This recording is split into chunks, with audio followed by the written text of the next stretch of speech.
नमस्कार, मैं अदिति पांडे और आप देख रहे हैं न्यूज वन टुडे।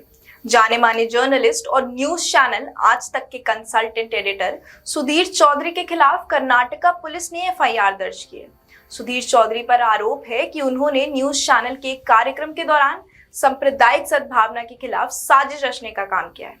समुदायों के खिलाफ नफरत को बढ़ावा देने के आरोप में सुधीर चौधरी के खिलाफ बेंगलुरु के शेषाद्रिपुरम थाने में आईपीसी की कई गैर जमानती धाराओं में एफआईआर दर्ज की गई है। रिपोर्ट्स के मुताबिक अधिकारियों ने बताया कि कर्नाटक अल्पसंख्यक विकास निगम के सहायक प्रशासक शिव कुमार की शिकायत पर बेंगलुरु के शेषाद्रिपुरम थाने में चैनल आज तक और इसके कंसल्टेंट एडिटर सुधीर चौधरी के खिलाफ भारतीय दंड संहिता की धारा 505 और 153 ए के तहत एफआईआर दर्ज की गई है। शिकायतकर्ता ने सुधीर चौधरी पर निगम की योजना के बारे में झूठी खबर फैलाने का और राज्य में सांप्रदायिक सद्भाव बिगाड़ने की कोशिश करने का आरोप लगाया है। इस बीच सुधीर चौधरी ने एफआईआर पर प्रतिक्रिया देते हुए कहा कि वो अदालत में लड़ाई लड़ने के लिए तैयार है। सुधीर चौधरी ने सोशल मीडिया प्लेटफॉर्म एक्स पर लिखा कि कर्नाटक में कांग्रेस सरकार द्वारा मेरे खिलाफ एफआईआर की जानकारी मिली है। सवाल का जवाब एफआईआर, वो भी गैर जमानती धाराओं के साथ, यानी गिरफ्तारी की पूरी तैयारी है। मेरा सवाल ये था कि स्वावलंबी सारथी योजना में हिंदू समुदाय शामिल क्यों नहीं है। इस लड़ाई के लिए मैं भी तैयार हूं, अब अदालत में मिलेंगे। सुधीर चौधरी पर एफआईआर को लेकर बीजेपी आईटी सेल के हेड अमित मालवीय ने ट्वीट किया। उन्होंने लिखा कि कर्नाटक में कांग्रेस सरकार ने जो अधिसूचित किया था उसे केवल रिपोर्ट करने के लिए आज तक के सुधीर चौधरी के खिलाफ एफआईआर बेहद निराशाजनक है। आप ऐसे तुष्टीकरण में शामिल नहीं हो सकते। सुधीर चौधरी और मीडिया में कोई भी जिसे दुष्ट कांग्रेस डराने की कोशिश करती है, उसे हर अच्छे अर्थ वाले भारतीय का पूरा समर्थन है। जब भारत ने इंदिरा गांधी के आपातकाल के डीएनए को कुचल दिया, तो राहुल गांधी की कांग्रेस क्या है जो उसके अतीत की एक धुंधली छाया है। सुधीर चौधरी पर क्या आरोप है? एफआईआर के मुताबिक 11 सितंबर को अपने शो ब्लैक एंड व्हाइट में सुधीर चौधरी ने दावा किया कि कर्नाटक सरकार ऐसी योजना चला रही है जिसका लाभ केवल अल्पसंख्यकों को मिलता है। गैर अल्पसंख्यक हिंदुओं को इसका फायदा नहीं मिलता है। सरकार राज्य में अल्पसंख्यक तुष्टीकरण कर रही है। इसके साथ ही चौधरी ने यह भी दावा किया कि इससे हिंदुओं के साथ अन्याय हो रहा है। हिंदुओं और अन्य धर्मों के बीच नफरत फैलाने की कोशिश पर सुधीर चौधरी पर शिकायतकर्ता ने आरोप लगाया है। उनका आरोप है कि इस तरह की खबरें प्रकाशित करके हिंदुओं और अन्य धर्मों के बीच नफरत फैलाने का प्रयास किया जा रहा है। ये आंशिक का माहौल बनाने और सांप्रदायिक दंगे भड़काने का भी प्रयास है। वो जो भी बात कर रहे हैं उससे पूरी तरह वाकिफ होने के बावजूद ऐसी खबरें प्रकाशित कर वो राज्य में सांप्रदायिक सौहार्द बिगाड़ने की साजिश रच रहे हैं। कर्नाटक की सरकार योजना की गलत जानकारी देने के आरोप में पत्रकार सुधीर चौधरी के खिलाफ एफआईआर दर्ज की गई है। सुधीर चौधरी ने एफआईआर पर प्रतिक्रिया देते हुए कहा है कि वो अदालत में लड़ाई लड़ने के लिए तैयार हैं। सुधीर चौधरी ने सोशल मीडिया प्लेटफॉर्म एक्स पर लिखा कि कर्नाटका में कांग्रेस सरकार द्वारा मेरे खिलाफ एफआईआर की जानकारी मिली है।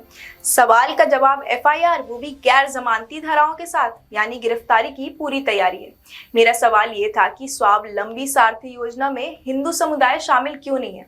इस लड़ाई के लिए मैं भी तैयार हूँ, अब अदालत में मिलेंगे। तेजस्वी सूर्या ने भी कर्नाटक सरकार को आड़े हाथों लिया। सुधीर चौधरी पर एफआईआर को लेकर बैंगलोर दक्षिण से बीजेपी के लोकसभा सांसद तेजस्वी सूर्या ने भी कर्नाटक की कांग्रेस सरकार को आड़े हाथों लिया। उन्होंने ट्वीट किया, एक सरकारी योजना के कार्यान्वयन के बारे में वैध सवाल पूछने के लिए कर्नाटक की सरकार, राज्य सरकार एफआईआर दर्ज करके सुधीर चौधरी और आज तक के खिलाफ विच हंट कर रही है। राज्य द्वारा संचालित ये विच हंट प्रेस की स्वतंत्रता पर सीधा हमला है, चाहे राजनीतिक विरोध हो या असहज सवाल पूछने वाला स्वतंत्र मीडिया।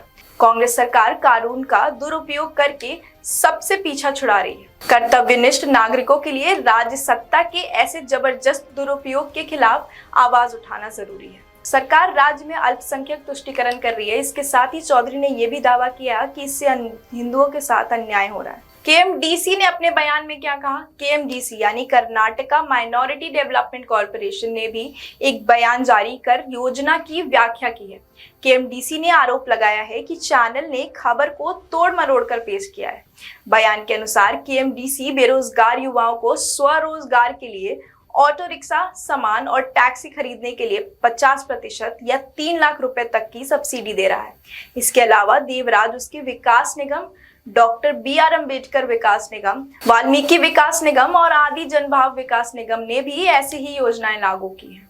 KMDC ने बयान में कहा कि ये योजनाएं न केवल अल्पसंख्यक समुदायों के खिलाफ बल्कि पिछड़े वर्गों, अनुसूचित जातियों और अनुसूचित जनजातियों के लिए भी है। ये हिंदू समुदायों के बेरोजगार युवाओं के लिए भी उपलब्ध है।